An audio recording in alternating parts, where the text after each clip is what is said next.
They are free to say whatever. They have their newspapers. I took very tough measures by law.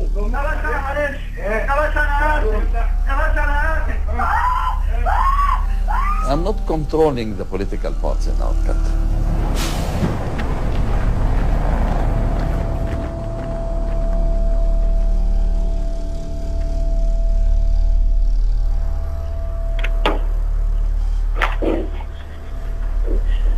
بسم الله الرحمن الرحيم وبالله العلي العظيم نستعين. انا بس بصور لكم فيديو عشان اقول لكم رساله واحده. عايزين ننزل يوم 25. انه كل واحد في البلد دي بيقول البنات اللي بتنزل مظاهره بتتبهدل وما يصحش ان هي تنزل، وحرام يخلي عنده نخوه ورجوله وينزل يوم 25.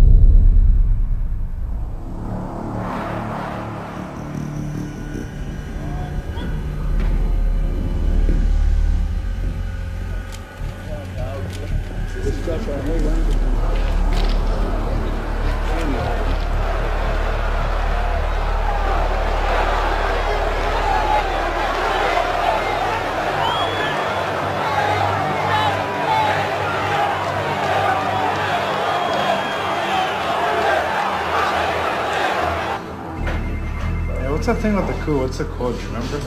Either there will be dialogue or there'll be a coup. We have a line for democracy now. Okay. No, I don't think it'll be very long either. What's the window? 15 to what? It starts in 1 minute and it goes until... Hold on, I'll call you back in 1 second. Let me do these and I'll call you. I'll give you gossips. We're just like 200 yards from Tahrir, maybe? 300 yards? Right behind me is the museum, which is the edge of Tahrir. And my whole family's been coming here to protest. I've been spending most of my time in that square. I'm going to spend the night there tonight. And tomorrow it's supposed to be massive, but you never know.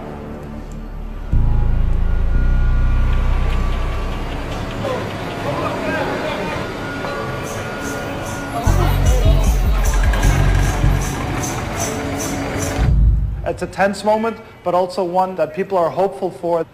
There are thousands of strikes happening across Cairo and across Egypt today. So we're seeing a swelling of the protest movement that's happening.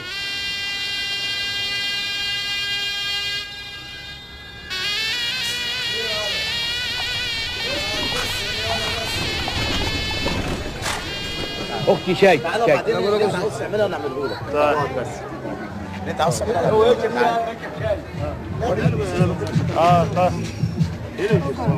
ما فيهاش، ما تلاقيش فيها مستشفى وما تلاقيش فيها مدرسه زي الناس. كل المدارس اللي هنا دي كلها خاصه بتاعت الناس المبسوطه. عمل ايه ولا عمل حاجه للبلد. هم الكبار اللي عملهم كوبري طلع محل مقفول، محل مقفول، محل مقفول. هم قافلين ليه؟ مفيش شغل، والناس مفيش فلوس الناس تشتري. عربيات التاكسي الابيض دوت جاي معونه، خدوا ثمنه باعوه. هو فساد ده كان هيظهر كتير بعد كده. ده واللي بياخد 3000 10000 و20000 وكده، والشعب جعان مش لاقي ياكل.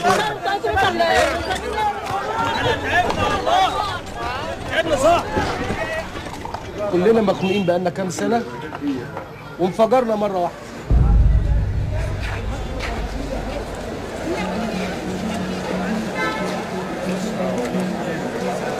I'm saying at this checkpoint here, you should hide your camera because we don't want another problem like we had at the other checkpoint we just had.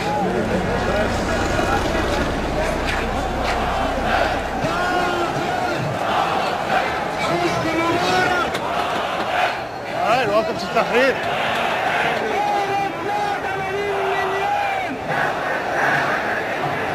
The first time I've been with this many Egyptians in a public space that's not a soccer game. We're not allowed under emergency law to gather more than 5 men at one time outside. Now there's hundreds of thousands of us together.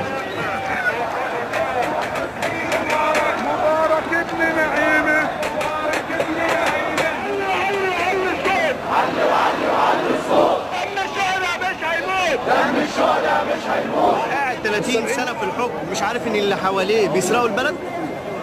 يعني الاب لما بيكون عنده 3 عيال بيعرف اللي بيشرب سجاير. مبارك اذان في كل شيء، عاوزين حريه، عاوزين عداله اجتماعيه.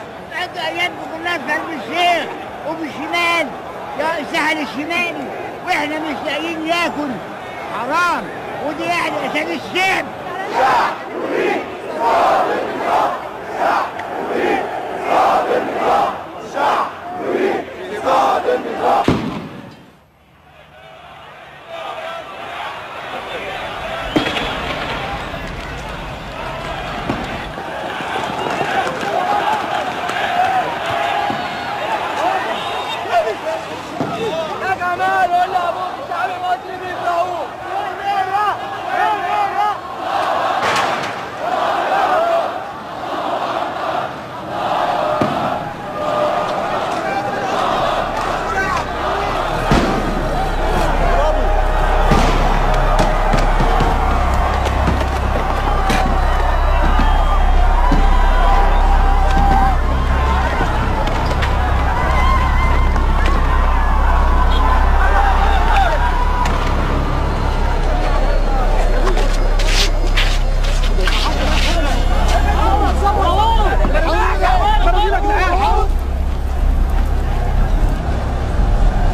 These are the tools of the trade.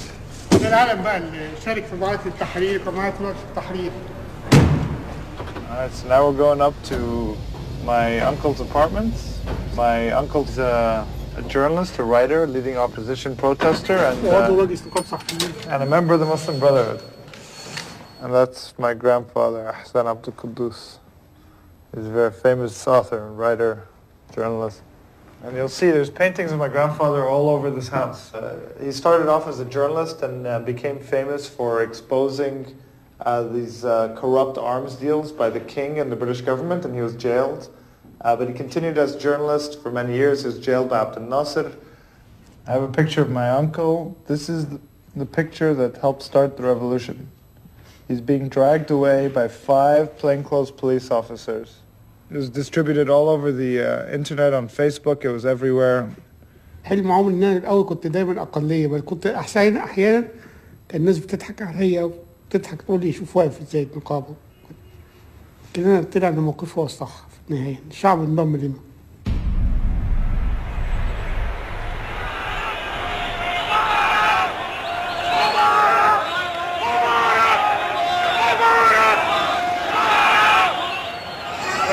Something very different. There's pro-Mubarak groups that are roving around here. It's a very different vibe. They're cursing. I saw one scuffle break out already, a fight. My uncles had come right now. They're letting in Baltagaya, which means thugs, these government thugs.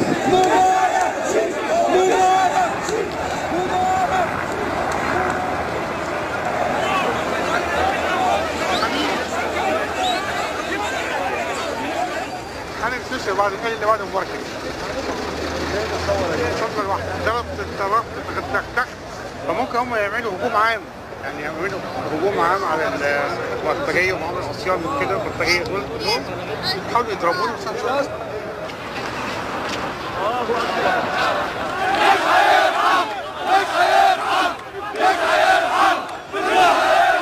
It appears that a lot of pro-government Mubarak guys have gotten in. They're right behind all those flags there.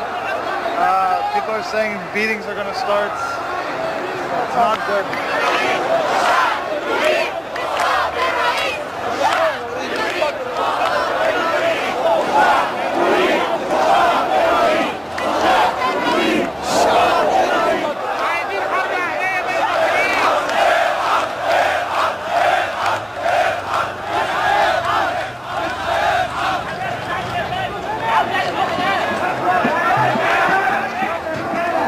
meant to give the people money, 75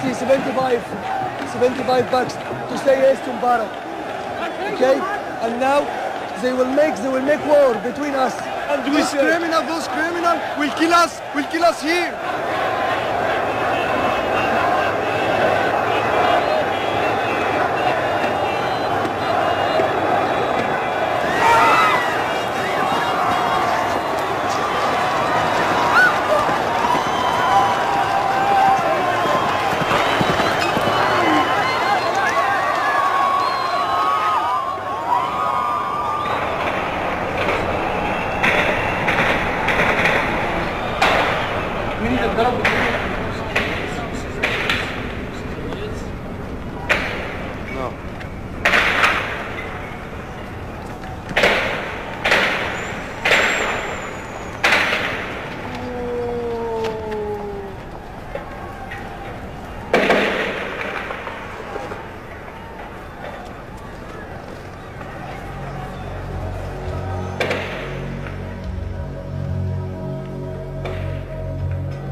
I didn't think it would be this bad, to be honest. I didn't think he'd stoop to this level, but you know, maybe I shouldn't be surprised. كمش تعال شيخ كمش الرجوع الله جزمة؟ تفضل لا تفضل خش دي أم عمك والدة الشهيد عمك باقي في حياتي أستاذ شريف الشريف عبد القدوس ابنك مات ازاي؟ ابني مات في المظاهرات يوم كام؟ يوم الجمعة 28 سواء بقى شهيد الحمد لله نحسب على الله شهيد إن شاء الله. And in this neighborhood alone they said 14 were killed. شكرا.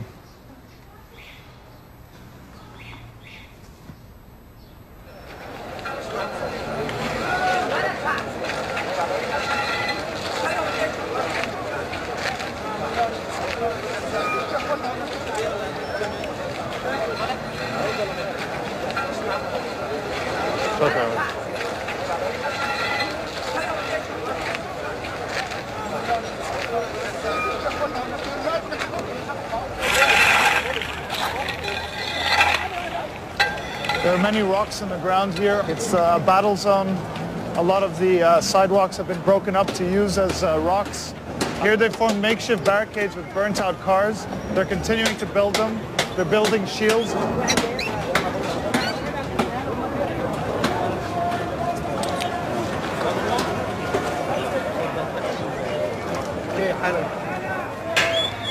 Go, go, go.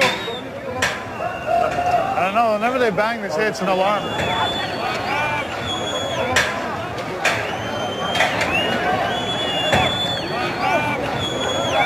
This seems to be the front lines right here.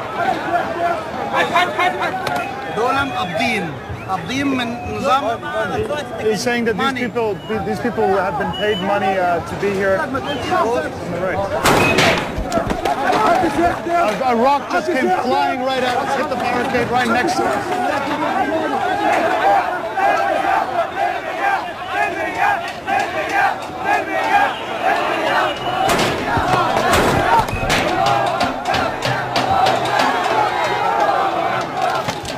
Oh my God, it's a fucking war zone.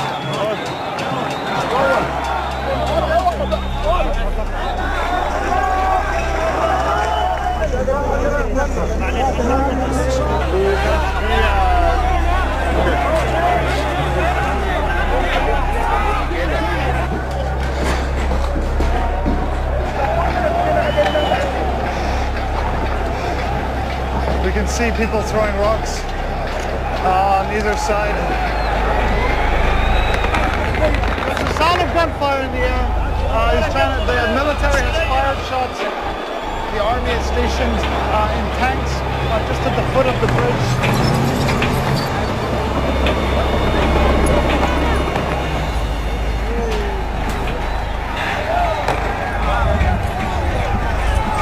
It's really surreal to see this part of Cairo look like this.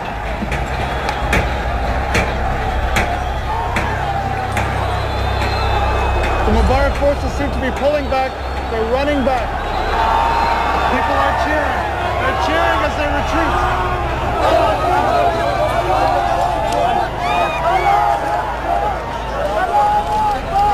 الانتخاب اللي يمثلني من حقي لما يتعمل مجلس شعب يجي واحد انا عاوزاه مش واحد بيفرض ارادته عليا بالقانون والسطوه البلطجيه. This country should change. This is enough. Enough playing games with us. We need freedom.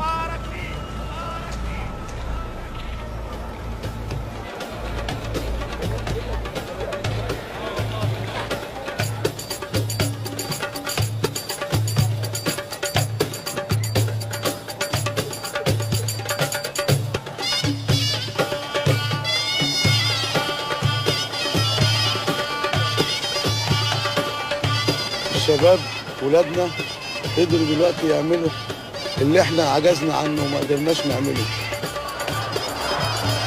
Everyone's here, and I think the violence today, 2 nights ago, brought people back together. The Egyptian people are speaking out in full force, and they still have their one main demand: the ouster of Hosni's Mubarak's regime that has oppressed them, that has silenced their voices for 30 years. I don't know if he's going to leave, and I have my doubts. One thing's clear though, like, this country will never be the same. I'm from Cairo. I'm a doctor, physician. I see that the more delayed or the more latest decision to go away is, the more creative, the more beautiful is the revolution.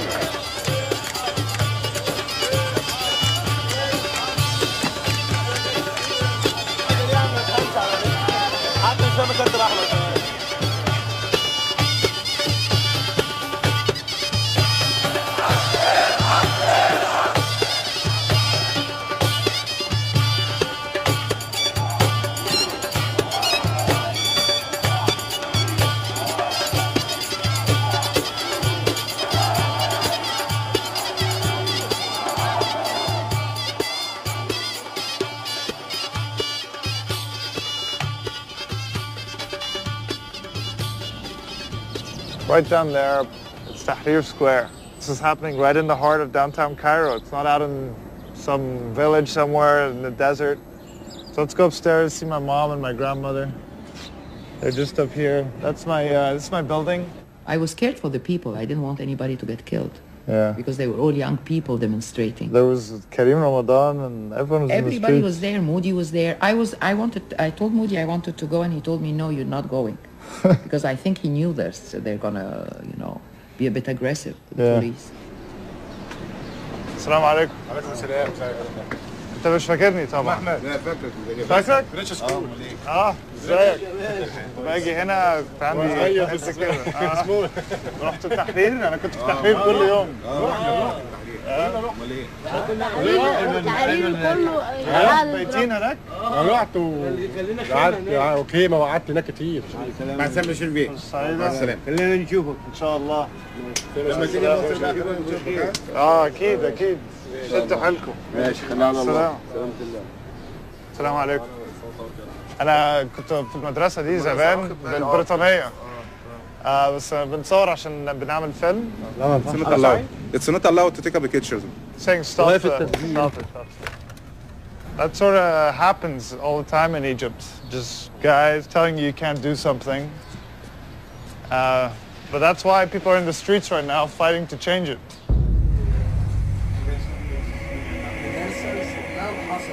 My friend Anjali just called me from Tahrir. I could hardly hear her, but she said something like Mubarak is stepping down or something, or there's a report.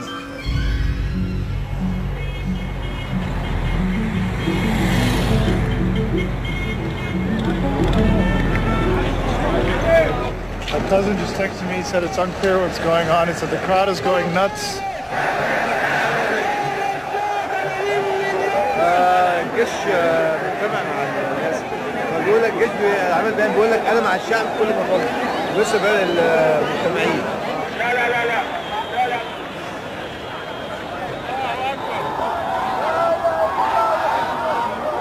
We wanted to tell Mubarak to depart and leave us. We will live in peace. كان حوارنا ان احنا جايين مظاهره سلميه مش اكتر، يعني مظاهره بتطالب بحقوق دستوريه وعداله اجتماعيه. Exhilarating, man. Did you just arrive? Yeah, I got an ominous call from someone I knew who said, "Don't go to Tahrir. They're about to declare martial law." Earlier today, they said they were going to break this up with tear gas. على هذا الوطن بعد أن خان الأمانة وأقام بأعمال القتل والإجرام والحرق والنهب. This kind of sprung up in the last few days. People have set up tents, shelters. They're camped out here. They're determined not to leave.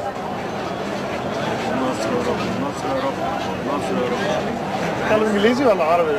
يعني انجليزي شويه بخطف كده وبعرف عربي يعني. So what are you bringing us here? الاكل ده عشان الناس اللي نايمه اللي سهرانه جاي لها كده فري، يعني ناس متبرعه دي. سعيد ثابت، شريف عبد القدوس. تشرفنا، شريف عبد القدوس من عيله عبد القدوس. اهلا وسهلا، فرصه سعيده، اهلا وسهلا، فرصه سعيده، اهلا وسهلا. اتفضلوا اكل يا جماعه، عقبال شربات الفرح كده اما يمشي ونوزعه ان شاء الله باذن الله. باذن الله. Said he recognized my family name at the end, which is common because it's a well-known name because my grandfather. So he shook my hand. You know, Egypt's a very stratified society, very segregated class-wise. And I grew up in kind of the upper-class society, and I always used to hang out with only one class of people, my friends. But here in Tahrir, I'd meet and talk to people that I never would have talked to before. And that's what I love about it. That's what I love being here.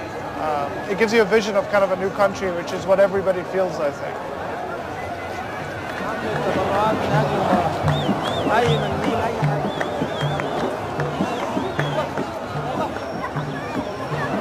Hey, hello. بص. استنى بقى ننزلوك على مصر كده. انتوا جيتوا هنا امتى؟ لا. احنا من يوم الجمعة. يوم الجمعة؟ أول يوم المظاهرات. من فين؟ هنا. القاهرة؟ What's your name? أسامة. So he speaks English. My name أسامة. عايز أقول يبقى لا زي الناس عندها شقق وعندها فلوس ونعرف نعيش. أنا عايز أقول له حاجة. يا مبارك يا طيار بعت بلدك كم مليون. نعيش لمصر ونموت لمصر. مصر. I am Egyptian. تحيا مصر. تحيا مصر. تحيا مصر. تحيا مصر. تحيا مصر. تحيا مصر. تحيا مصر. Here in Tahrir, there's many rumors that Mubarak may have already left, but many feel that tonight is the night, and we're eagerly anticipating some kind of address, some kind of speech to happen. There's electricity in the air.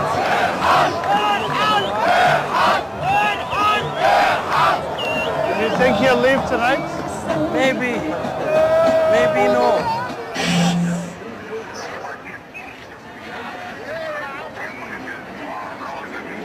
الأبناء شباب مصر وشاباتها، أتوجه بحديث اليوم لشباب مصر بميدان التحرير. So now there's a hush over the crowd. Mubarak is talking right now. People are huddled over radio sets. They're trying to make out what's being said on the speakers. It could be a historical moment.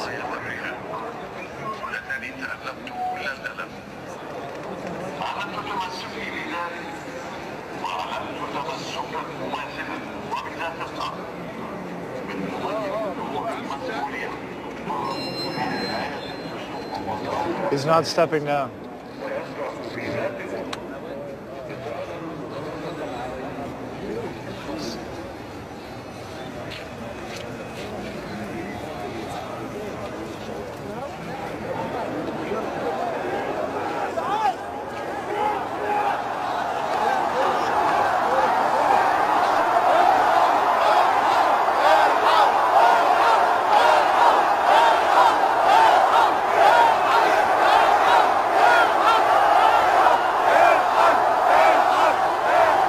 want him to leave. Want a persecution, a third persecution. Please go away. Please. We don't want him. فين الديمقراطية والحرية يا ناس؟ يا رب. يا رب. في حالة من حالات الإحباط العام، لازم نخرج للناس دلوقتي. اللعبة دي لعبة مخابراتية. يعني مجموعة هتروح على القصر الجمهوري، مجموعة مننا هتروح على القصر الجمهوري، ومجموعة على مجلس الشعب، ومجموعة على الإذاعة والتلفزيون اللي هي مضللة الشعب كله. مين هنا هيجي معانا؟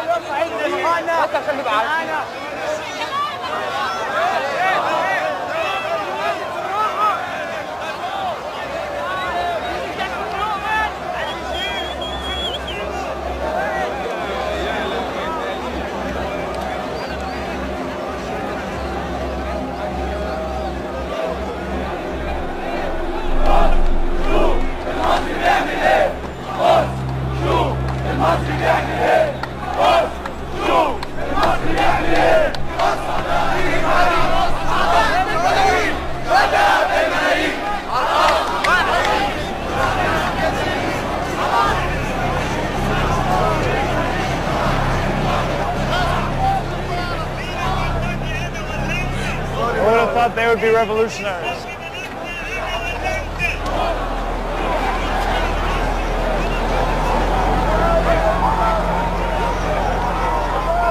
How long have you guys been here? Since last Friday. Not this last Friday, 28th. And what did you think of the speech last night? It was the worst of the three speeches that think so, occurred. huh? Yeah, it's the worst. He's got a talent. Yeah, and he's an artist. How to provoke people? How to? Yeah, like we were staying at home, like just chilling in front of the TV. Oh, you weren't here? No, we weren't here at first. But when we saw the speech, we were like, we have to get there. Like we have to be there now. We will stay till there's change. That's all I can say. There's hundreds of thousands in Tahrir Square, and just a few hundred yards over, they say about 10,000 blocking the state TV building, which they hate. I don't know where these are coming from, but they're going to keep on coming all day.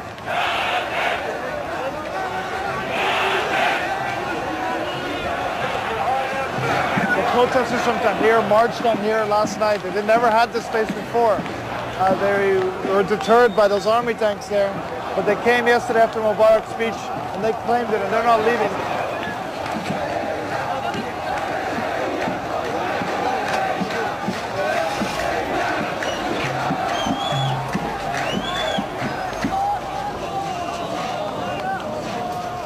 What do you think people watching, people in America should know about what's happening? We depend on ourselves and our God only. We didn't depend on USA or any other country. We just expect that the American people will support us.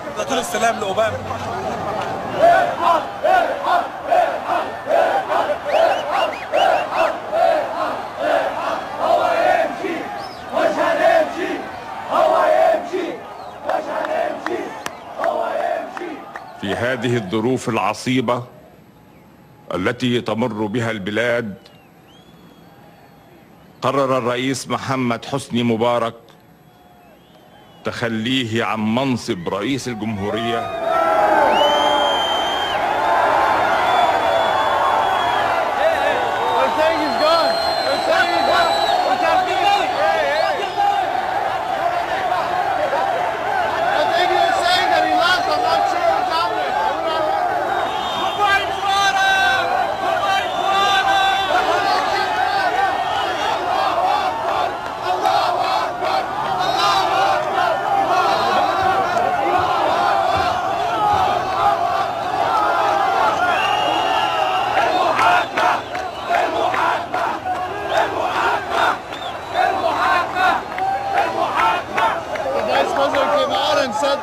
Mubarak resigns, he stepped down, and the armed forces have taken control of the country. He's gone. It's over.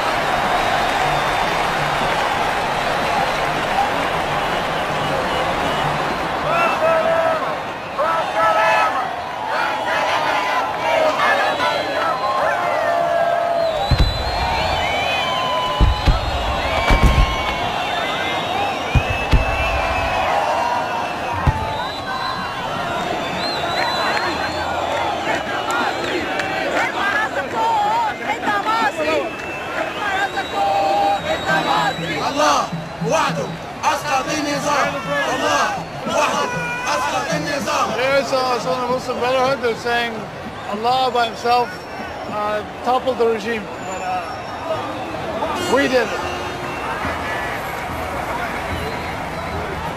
مبروك. أنا على الهوا في أمريكا. الحمد لله. أقول لهم إيه؟ قول لهم برضه انتوا المنظمات الحقوقيه الانسانيه في اوروبا وامريكا ساعدتنا. يلا أقول لهم كده.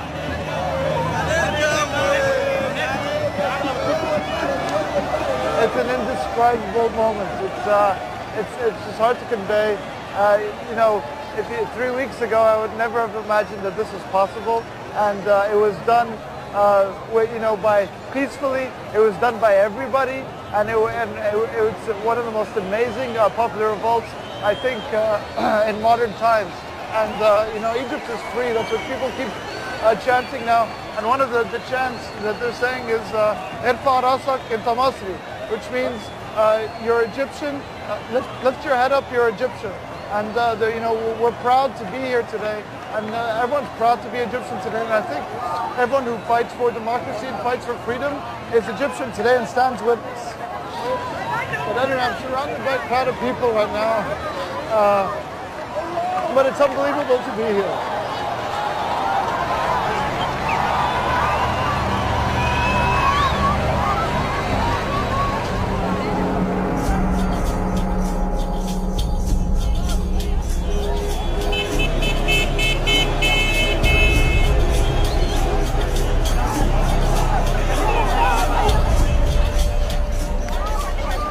مبروك يا عم مبروك صح ها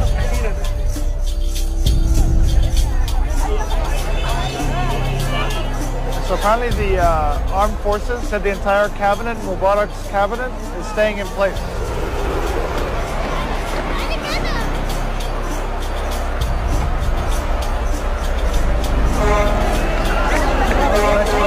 دولة مدنية.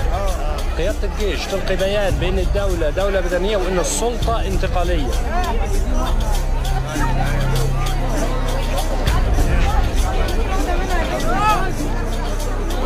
If any injustice happens in the future, we'll come back again.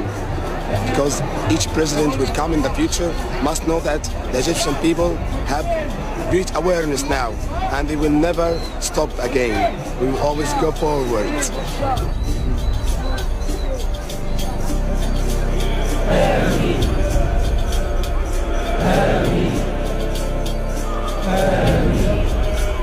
بمرجعية إسلامية، ودي مش عيب بس يفهموها غلط صح. الإسلام بيقول إن المسيحي في ذمتي.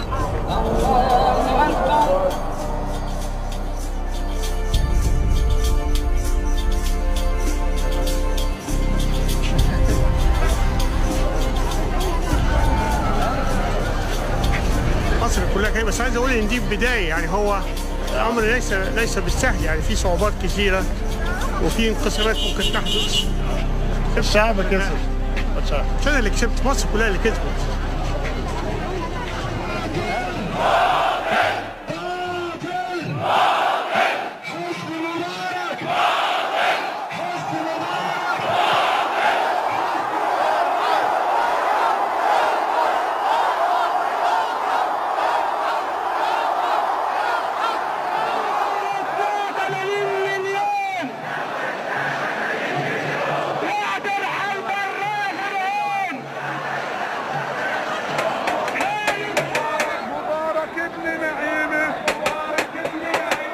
مواصفاته